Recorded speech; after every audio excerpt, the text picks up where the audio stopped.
Hello student, welcome to my geography YouTube channel. আজকে আমরা ইতিহাসের সাজেশন নিয়ে ডিসকাস করব। তো ইতিহাসের কোন কোন অধ্যায় গুরুত্বপূর্ণ সে বিষয়ে আজকে আমরা আলোচনা করব এবং আমরা প্রায় 90% প্লাস আজকে সাজেশন দেওয়ার চেষ্টা করব। তো বিশেষ করে যেসব প্রশ্নগুলো গুরুত্বপূর্ণ সেই কিছু প্রশ্ন নিয়ে আজকে আমরা হাজির হয়েছি। তো আর দেরি না করে আমরা এখনই শুরু করছি তোমাদের সাজেশন পর্ব। এখানে আমরা বিগত বছরে প্রায় 95% হিস্ট্রির ওপরে কমন দিয়েছিলাম এবং এবারও আমরা আশা করছি যে 90 to 95% প্রশ্ন এখান থেকে কমন আসবে। এটা লাস্ট মিনিট সাজেশন হিসেবে তোমরা বিবেচনা করতে পারো। তো 2 মার্কের প্রথমে আমরা প্রশ্নগুলো দেখে নিই যে কি কি প্রশ্ন রয়েছে। তো তোমরা লাস্ট পর্যন্ত দেখো এবং লাস্টে আমি বলে দেবো যে এর পিডিএফ তোমরা কোথা থেকে পাবে। ঠিক আছে, তো লাস্ট পর্যন্ত ভিডিওটা দেখো এবং আশা করা যায় যে তোমরা 95% কমন পেয়ে যাবে। ঠিক আছে, চলো।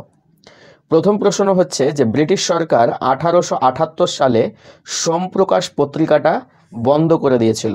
কেন বন্ধ করেছিল? এটা কিন্তু 2 নম্বরের জন্য গুরুত্বপূর্ণ প্রশ্ন। দ্বিতীয় প্রশ্ন হলো সংবাদপত্র ও সাময়িক পত্রের পার্থক্য লিখো। সংবাদপত্রটা কি আর সাময়িক পত্র এটা কি? তৃতীয় কোশ্চেন হলো ইতিহাসের উপাদান হিসেবে সংবাদপত্রের ভূমিকা উল্লেখ করো বা ভূমিকা লিখো। এটা হচ্ছে 3 নম্বর প্রশ্ন। 4 নম্বর প্রশ্ন হলো দলিত কাদের বলা হয়? 5 নম্বর পটিশ্রী রামালু কে ছিলেন? এই ব্যক্তিটা কে ছিলেন তার সম্পর্কে 2 থেকে 3 লাইন তোমাদের লিখতে হবে। তারপরে 6 নম্বর প্রশ্ন ওয়ালিন্দ যুদ্ধটা কি, কাদের মধ্যে হয়েছিল? 19 শতকের দ্বিতীয় অর্ধকে সভা সমিতির যুগ বলা হয় কেন? Most important question. 19 শতকের দ্বিতীয় অর্ধকে সভা সমিতির যুগ বলা হয় কেন? তো যেসব প্রশ্নগুলো দেওয়া হচ্ছে তোমাদের সেগুলো কিন্তু নোট করে রাখো। রশিদ আলী দিবস বলতে কি বোঝায়? 9 নম্বর প্রশ্ন ফরাজি আন্দোলনের লক্ষ্য কি ছিল? নেহেরু লিয়াকত চুক্তি কি? এটাও কিন্তু খুবই গুরুত্বপূর্ণ। তারপরে 11 নম্বর প্রশ্ন হচ্ছে স্থানীয় ইতিহাস বলতে কি বোঝো বা এটা কি? ভারতের কমিউনিস্ট পার্টিকে দ্বিজ বলা হয় কেন? এটাও কিন্তু খুব গুরুত্বপূর্ণ প্রশ্ন। এগুলোর পিডিএফ কোথায় পাবে আমি কিন্তু লাস্টে তোমাদের বলে দিচ্ছি। 13 নম্বর প্রশ্ন হচ্ছে দীপালি সংঘ স্মরণীয় কেন? দীপালি সংঘ। 14 নম্বর সাম্প্রদায়িক বাটুয়ারা নীতি কি? এখানে বয় চন্দ্রবিন্দু হবে। সাম্প্রদায়িক বাটুয়ারা নীতিটা কি? র্যামসে ম্যাকডোনাল্ড যে 1932 সালে সাম্প্রদায়িক বাটুয়ারা নীতিটা ঘোষণা করেছিল, এর মাধ্যমে কি করা হয়েছিল? মানে এটার ভোট বিভাজিত করে দেওয়া হয়েছিল এই সাম্প্রদায়িক বাটুয়ারা নীতির মাধ্যমে। ভারত সভা প্রতিষ্ঠার 2টি উদ্দেশ্য লিখো। তো 2টি উদ্দেশ্য ভারত সভার, খুবই গুরুত্বপূর্ণ প্রশ্ন। 15 নম্বর হলো 16 নম্বর পরিবেশের ইতিহাস কি? ইতিহাসকে আমরা কতগুলো ভাগে ভাগ করেছি, তার মধ্যে সামাজিক ইতিহাস এবং পরিবেশের ইতিহাস এই দুটো কিন্তু খুবই গুরুত্বপূর্ণ। একটা হলো সামাজিক ইতিহাস, একটা হলো পরিবেশের ইতিহাস। এই দুটো খুব ভালো করে রাখবে 2 নম্বরের জন্য। 17 নম্বর মেকলে মিনিট কি? মেকলে মিনিট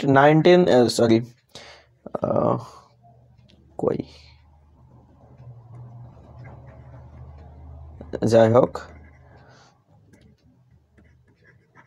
1832 এবং 1835 1835 সালে মেকলে মিনিট পাস হয়েছিল, কিন্তু লর্ড উইলিয়াম বেন্টিং প্রথমে 1832 সালে প্রথম এটাকে নিয়ে এসেছিল। লাগু হয়েছিল কত? 1835 সালে। আমি খুব তাড়াহুড়ো করছি এই কারণেই যে তোমাদের এখন স্টাডির সময়, তারপরে ওই সাজেশনগুলো খুবই খাটাখুটি করে টেস্ট পেপার এবিটিএ এবং ডাব্লিউবিটিএ প্লাস তোমাদের স্কুলে যে টেস্ট পেপার দেওয়া হয়েছিল এই সমস্তগুলো মিলিয়ে এই কোয়েশ্চেনগুলো কিন্তু নিয়ে আসা হয়েছে। তারপরে 19 নম্বর ইলবার্ট বিল কি বা ইলবার্ট বিল বিতর্কটা কি? উপনিবেশিক অরণ্য আইন প্রণয়নের 2টি উদ্দেশ্য লিখো। খুব ঝটপট করে আমি এগিয়ে যাচ্ছি এই কারণেই যে সামনে তোমাদের কয়েকদিন পরে পরীক্ষা। 21 নম্বর কোয়েশ্চেন, সবই কিন্তু 2 মার্কেরই হচ্ছে। 19 শতককে সভা সমিতির যুগ বলা হয় কেন? এটা তো হলো, তো এটাও দেখে নিতে পারো বা বাদ দিয়ে দিতে পারো, এটা অলরেডি এর আগে আমি ছিল একটা কোয়েশ্চেন। রাজ্য পুনর্গঠন কমিশন কেন গঠন করা হয়েছিল? 23 নম্বর মহারানীর ঘোষণাপত্র কি? মহারানীর ঘোষণাপত্র 1858 সালে এসেছিল। 1857 সালে মহাবিদ্রোহ যখন হয়েছিল তারপরে কিন্তু মহারানীর ঘোষণাপত্রটা এসেছিল। 24 নম্বর প্রশ্ন, জাতীয় সরকার কি কি উদ্যোগ নিয়েছিল? ঠিক আছে। 25 নম্বর নেহেরু লিয়াকত চুক্তি কি? এটাও কিন্তু এর আগে আমি দেখালাম, তো ডবল কিছু চলে এসছে কোয়েশ্চেন, অসুবিধা নেই, ইম্পর্টেন্ট বেশি বলে ডবল এসছে। রাজ্য পুনর্গঠন কমিশন কেন গঠিত হয়েছিল? এখানেও কেন গঠিত হয়েছিল? 22 এবং 26 রিপিট হচ্ছে। রিপিট হওয়া মানেই বুঝতে পারছো যে এটা খুবই গুরুত্বপূর্ণ প্রশ্ন। 27 নম্বর নারী শিক্ষা বিস্তারে রাধাকান্ত দেবের ভূমিকা আলোচনা করো। এটাও একবার পড়ে নেবে। মাদারি পাশি স্মরণীয় কেন? 29 নম্বর প্রশ্ন, জনশিক্ষা কমিটি কেন গঠিত হয়? মধুসূদন গুপ্ত স্মরণীয় কেন? এই যে 30টা কোয়েশ্চেন তোমাদের দিলাম, এই 30টা কোয়েশ্চেনের মধ্যে আশা করা যায় তোমরা 11টা কমন পেয়ে যাবে। তোমাদের 11টা করতে হবে। 11 এখানে 22 নম্বরে রয়েছে হিস্ট্রিতে, 2 নম্বরই যে কোয়েশ্চেনগুলো রয়েছে সেটা 11টা করতে হয়, এবং 11 দুগুণ হচ্ছে 22, এই 22 মার্কের তোমাদের রয়েছে। তো আশা করা যাচ্ছে যে এখান থেকে যে 30টা কোয়েশ্চেন তোমাদের দেওয়া হলো, 30টার মধ্যে আবার কয়েকটা রিপিট হয়েছে, মানে প্রায় 27-28 মতো কোয়েশ্চেন রয়েছে, এখান থেকে তোমাদের 11টা কমন পেয়ে যাওয়া। তো এবার আমরা 2 নম্বরেগুলো আমাদের এখানে সমাপ্ত করলাম। এখন আমরা 4 নম্বরে যেগুলো রয়েছে সেগুলো নিয়ে আলোচনা করি। 4 মার্কের গুরুত্বপূর্ণ কিছু প্রশ্ন, এই যে এখানে 4 নম্বর দেওয়া রয়েছে। প্রথম প্রশ্ন হচ্ছে যে মহারানীর ঘোষণাপত্রের ঐতিহাসিক তাৎপর্য ব্যাখ্যা করো। 1 নম্বর প্রশ্নটা, সরি 1 নম্বরটা পরে এলো, অসুবিধা নেই। 1855 সালে সাঁওতালরা বিদ্রোহ করেছিল কেন? এটা 1 নম্বর প্রশ্ন। দ্বিতীয় হচ্ছে মহারানীর ঘোষণাপত্রের ঐতিহাসিক তাৎপর্য ব্যাখ্যা করো। 3 নম্বর নারী শিক্ষা বিস্তারে ঈশ্বরচন্দ্র বিদ্যাসাগরের অবদান আলোচনা করো বা উল্লেখ করো। 4 নম্বর ভারত ছাড়ো আন্দোলনে শ্রমিকদের ভূমিকা উল্লেখ করো। মাস্টারদা সূর্য সেন স্মরণীয় কেন? এখানে ভারত ছাড়ো আন্দোলনের শ্রমিকদের ভূমিকা আর নারী শিক্ষা বিস্তারে ঈশ্বরচন্দ্র বিদ্যাসাগরের যে অবদান খুবই গুরুত্বপূর্ণ। কোয়েশ্চেন দুটো খুবই গুরুত্বপূর্ণ, একটু নোট করে নেবে। বাংলার ওয়াহাবি আন্দোলন সম্পর্কে আলোচনা করো। রবীন্দ্রনাথ ঠাকুরের শিক্ষা ভাবনা সম্পর্কে আলোচনা করো। ছাপাখানা বিস্তারে উপেন্দ্র কিশোর রায়চৌধুরীর ভূমিকা উল্লেখ করো। তোমাদের আগে প্রথমে বলেছি যে পিডিএফ যেটা রয়েছে, এই যে প্রশ্নগুলো দেখতে পাচ্ছ, পিডিএফ সম্পূর্ণ তোমাদের বিনামূল্যে দেওয়া হবে, কোনো টেনশনের ব্যাপার নেই। শেষে আমি বলে দেবো যে পিডিএফটা কোথায় পাবে তোমরা। তো আমরা এই 4 মার্কের 8টা কোয়েশ্চেন দেখেছি, আর এই 8টা কোয়েশ্চেনের মধ্যেই আশা করা যায় যে তোমরা কমন পেয়ে যাবে।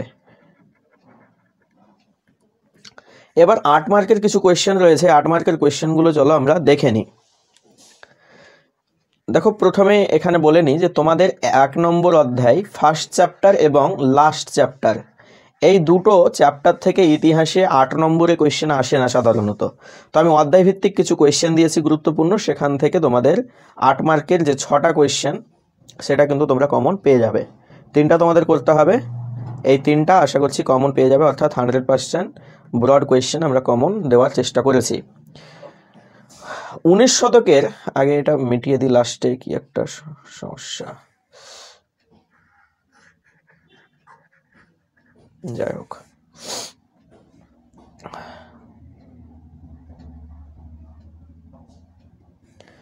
দেখো, 19 শতকের বাংলায় নবজাগরণের চরিত্র ও প্রকৃতি আলোচনা করো। 2য় অধ্যায় থেকে এই কোয়েশ্চেনটা খুবই গুরুত্বপূর্ণ। 3য় অধ্যায় থেকে কোয়েশ্চেন দুটো গুরুত্বপূর্ণ দেওয়া হয়েছে, সাঁওতাল বিদ্রোহের কারণ এবং ফলাফলগুলি আলোচনা করো। অন্যদিকে অথবা নীল বিদ্রোহের কারণ, ফলাফল এবং গুরুত্ব। এখানে কোয়েশ্চেনটা একটু নোট করো যে সাঁওতাল বিদ্রোহের কারণ এবং ফলাফল এই দুটো পড়বে, কিন্তু নীল বিদ্রোহের কারণ ফলাফলের সাথে সাথে গুরুত্বটাও কিন্তু পড়ার চেষ্টা করবে, বা গুরুত্ব বা তাৎপর্য, নীল বিদ্রোহের গুরুত্ব বা তাৎপর্যগুলি আলোচনা করো। কারণ ফলাফলের সাথে গুরুত্ব বা তাৎপর্য এটাও কিন্তু লিখবে। আমি তাৎপর্যটা এখানে লিখে দিচ্ছি, তাৎপর্য, গুরুত্ব বা তাৎপর্যগুলি আলোচনা করো। ঠিক আছে, এখান থেকে 3য় অধ্যায় থেকে 2টা কোয়েশ্চেন করবে। 4 নম্বর অধ্যায় থেকে 2টো কোয়েশ্চেন দেওয়া হয়েছে। একটা হচ্ছে লেখায় ও রেখায় জাতীয়তাবাদের বিকাশের পরিচয় দাও এবং 1857 সালের মহাবিদ্রোহের চরিত্র ও প্রকৃতিগুলি আলোচনা করো। এখানে মহাবিদ্রোহের যে চরিত্র এবং প্রকৃতি, এটা মোস্ট ইম্পর্টেন্ট কোয়েশ্চেন। তো 4 নম্বর অধ্যায় থেকেও আমরা দুটো কোয়েশ্চেন দেখলাম, মানে আমাদের কয়টা কোয়েশ্চেন হলো, 1 2 3 4। এটা তো অথবা দিয়ে বললাম যে নীল বিদ্রোহ এবং সাঁওতাল বিদ্রোহ। পঞ্চম অধ্যায় থেকে তোমাদের কোনো রকমের কোয়েশ্চেন থাকবে না, মানে আমি দিচ্ছি না সাজেশন, থাকতে পারে, বাট এই পঞ্চম অধ্যায় থেকে আমার ওরকম ইম্পর্টেন্ট কোনো কোয়েশ্চেন মনে হয়নি। একটা ছিল ইম্পর্টেন্ট, কিন্তু ওটা বিগত বছরে পড়ে গেছে। 2023-এ একটা কোয়েশ্চেন ইম্পর্টেন্ট মনে হচ্ছিল আমার, কিন্তু ওটা 2023-এ পড়ে যাওয়ার কারণে আমি আর ওটা ইম্পর্টেন্ট মনে করিনি। ঠিক আছে, ষষ্ঠ অধ্যায় থেকে তোমাদের অহিংসা অসহযোগ আন্দোলন পর্বে বা বঙ্গভঙ্গ বিরোধী আন্দোলন পর্বে ভারতের কৃষক আন্দোলনের পরিচয় দাও। অহিংসা আন্দোলন যখন চলছিল এবং বঙ্গভঙ্গ বিরোধী আন্দোলন যখন চলছিল সেই সময়ে, মানে এখানে দুটো কিন্তু যুগ দেওয়া আছে। অহিংস আন্দোলন একটা সময় হয়েছে, বঙ্গভঙ্গ বিরোধী আন্দোলন কিন্তু আর একটা সময় হয়েছে। তো এই দুটো সময়ে ভারতের যে কৃষকরা ছিল, এরা কিভাবে আন্দোলনটাতে সাহায্য করেছিল বা আন্দোলনে যোগদান করেছিল সে সম্পর্কে আলোচনা করার কথা বলছে। তো 6 নম্বর অধ্যায় থেকে এই যে প্রশ্নটা সেটা খুবই ইম্পর্টেন্ট। ঠিক আছে,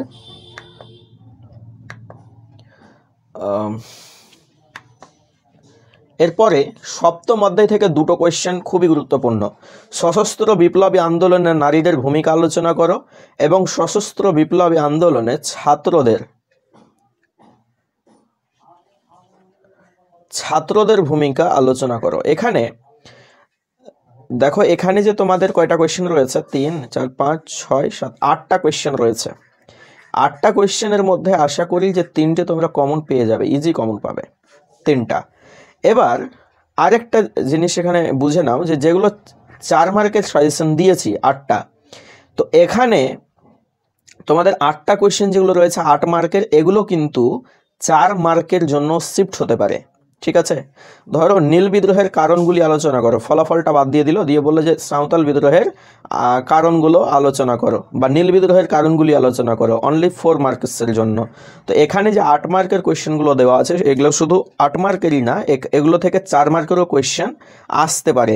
এখানে যেমন দেখো যে অহিংসা অসহযোগ আন্দোলন বলতে কি বোঝো, এই আন্দোলনের প্রকৃতি উল্লেখ করো, 4 মার্কের দিতেই পারে। তো এখানে যে 8টা কোয়েশ্চেন রয়েছে, এটা শুধু 8 মার্কেরই কোয়েশ্চেন না, এগুলো থেকে 4 মার্কের কোয়েশ্চেনও শিফট হতে পারে।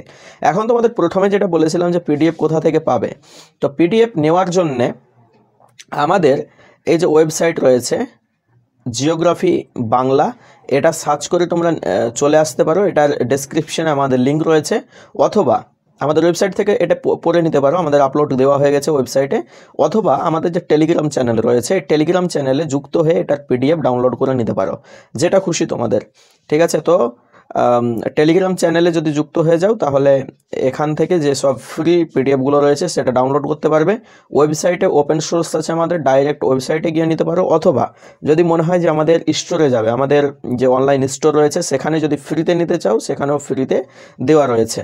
তারপরে ফেসবুক পেজ, সেখানে আমরা দিচ্ছি না পিডিএফ, তারপরে ওটা ফলো করে রাখো, সেখানে বিভিন্ন রকম কুইজ আপডেট দেওয়া হয়ে থাকে।